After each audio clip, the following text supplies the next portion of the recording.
Alright, yeah, I'm on vacation right now. I'm filming this because, so there's something to watch. But basically, it's regarding the whole COPPA situation. Uh, as some people might know, basically, YouTube's doing a thing where they got fined, I think, like, what, 170 million? Because they were bragging about YouTube having a bunch of kids, right, and COPPA, which is basically designed to protect kids online. They find them because they aren't supposed to be collecting data on kids. And apparently they were. So now, in response to this, YouTube's doing a whole thing where basically they have to abide by law, saying that, or apparently by law is what they say, where every channel either has to have, it's designed for kids only or is adults only. And those are the only two options available, but a lot of channels don't fit into these two categories, like animations, like cartoons, like All One's Algae and animations. Everyone finds them appealing. Mr. Beast, Dude Perfect. A lot of people find them appealing and just make it like PewDiePie because he has some kids, but he also has some teenagers and some adults, and they're all mixed audiences. And so people are really confused about how to market their channels now. Well, in COPPA, right, there is an exception for general audiences. As in, basically, they don't have to abide by COPPA, right, because they appeal to all audiences, not just adults only or kids only. However, this option's not available on YouTube, and for some reason, it's just isn't. And so, my channel and how it results is, right, well, I do mainly play a lot of M-rated games like Call of Duty, Modern Warfare, Rainbow Six Siege, For Honor, and a bunch of VR games, right? There's some games that, don't exactly fit this category, like, say, I don't think Beat Saber, right? Some kids might not find that appealing. I did I did some clips of Fortnite when I first started out. I did some Minecraft, I then did some Rec Room, but Rec Room, even though it looks like it's just for kids, definitely not for kids, but...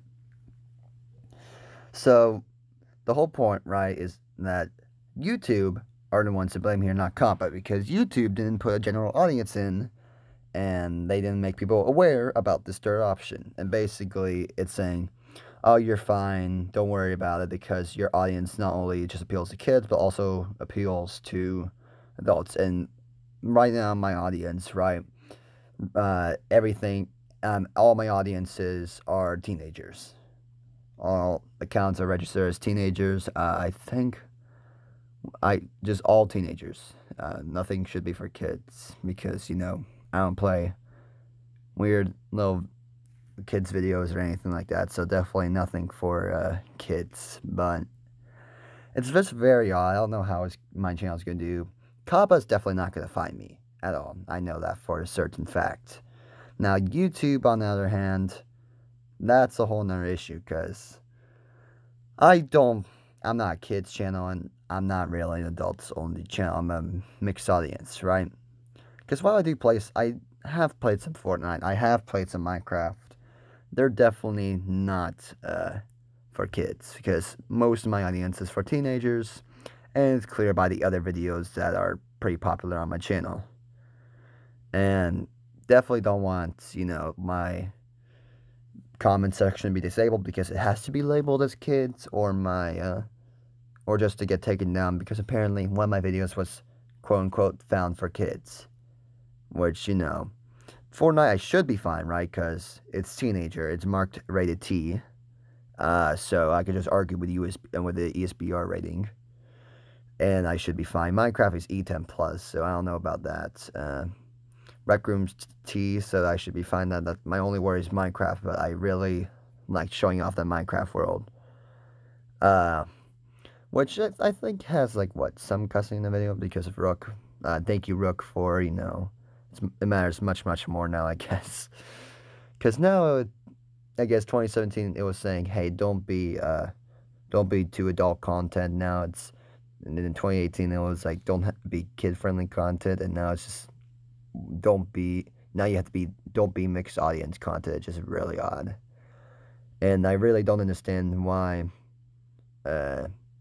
YouTube videos, like why don't they use YouTube Kids for that? I'm so confused why that's not a thing. But I guess whatever. But apparently this is going to go into effect December 1st of 2020. So we'll see how that goes. I should be fine. I was worried for a second, but I should be fine, because if YouTube doesn't enforce this, right, I assume that would be COPPA enforcing this, and since it's a smaller channel, I should be pretty fine. But I also want to, and this part of the video cuts off from the whole seriousness and going towards the future of my channel.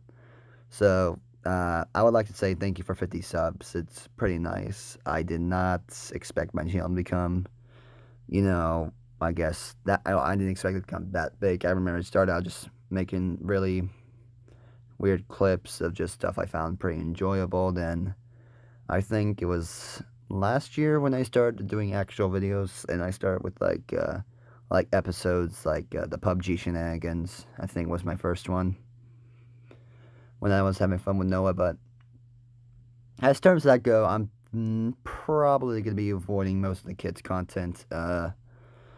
There is a new rhythm game I got for VR. It's Audica. It's basically Beat Sabers, but with like blasters, like laser blasters.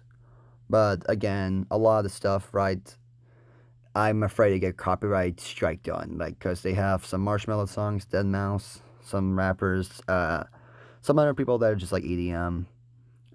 Somehow they got Billie Eilish too to do Bad Guy, which was, I found pretty odd.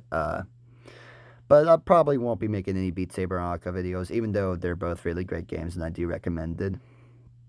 But for other games, so I tried filming Aspire 1 earlier this week, but right now, the PSVR portion, basically the company screwed it up, and it's a really big mess right now where the game won't work completely. In-game mechanics like interrogations, grabbing bodies, dragging them, reloading, even some of the comfort settings do not work at all, because the developer who was supposed to work on it decided not to playtest the game, and was just really lazy with it, so I'm kind of disappointed with it. I still have hopes for the game, that's why I didn't refund it when it came out. It still could be a pretty fun game, and hopefully they will make it up. And then as for other things, right, Gorn's going to be releasing this winter, I think on Christmas, if I'm not mistaken, or right before Christmas. So I'm definitely going to be filming a lot of Gorn. And then I'm still considering where to get another VR headset and film some games from there.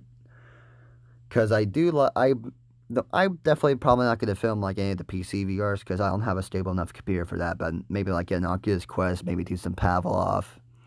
I'm pretty sure Vader Immortal, if you get the Oculus Quest right now, that you get all 3 episodes of Vader Immortal.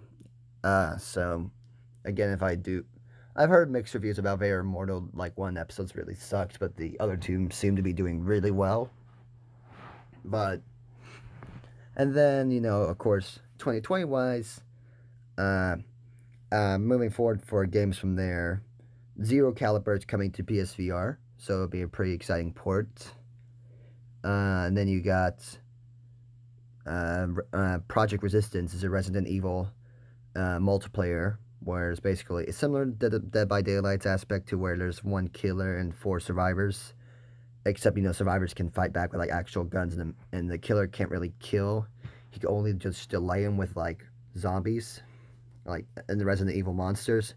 He can become the tyrant, and he can become zombies, currently in the moment, but, you know, nothing as, like, a direct killing role. His job is just to delay survivors so the time runs out, and he wins. And every single action that both sides do determine time. So if he kills a survivor, time decreases quite a bit.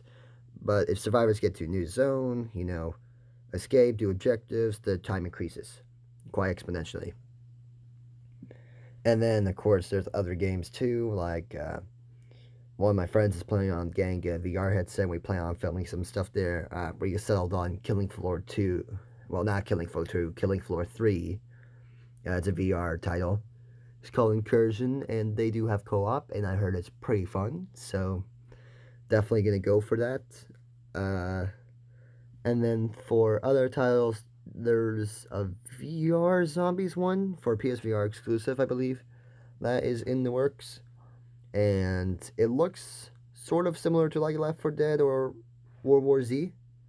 So we'll see how that goes. It's supposed to set for 2020 spring release. I really don't know how it's going to work or everything, because if it's just AI or if it's actual co-op, it might be an interesting game. It might just be other crap. And then, of course, PS5 is going to come out. I'm definitely getting PS5 because it's like $500. And we'll just wait to see, like, what. Because I assume Battlefield's going to release another game, because they didn't do anything this year. They did, like, year 2, quote-unquote, of their delayed game. I did play Battlefield 5. I really enjoyed it, but just the delayed DLC is really annoying. So I just stopped playing that game, but kind of got bored with it. I'm playing a lot more for Modern Warfare. I don't like the ground war in Modern Warfare that much, but it's definitely, the other aspects of it are pretty fun. And they have been working on balancing, so 725 is not that OP anymore. And hopefully they can do something about claymores, like maybe just adding a perk that allows you to delay claymores, or just easier explosive. Even though I don't see a lot of people running claymores anymore. Maybe I'm just lucky, or maybe, you know, people just don't like running claymores anymore because they're a much higher level and would like to use like throwing knives, gas, all that. But anyway, just summarize it up. Thanks again for 50 subs. I'll definitely plan on making more content in the future. And I'm not worried about COPPA. I'm not worried about YouTube. I'm just going to hope for the best from both of those. And yeah, definitely I'll see you guys later.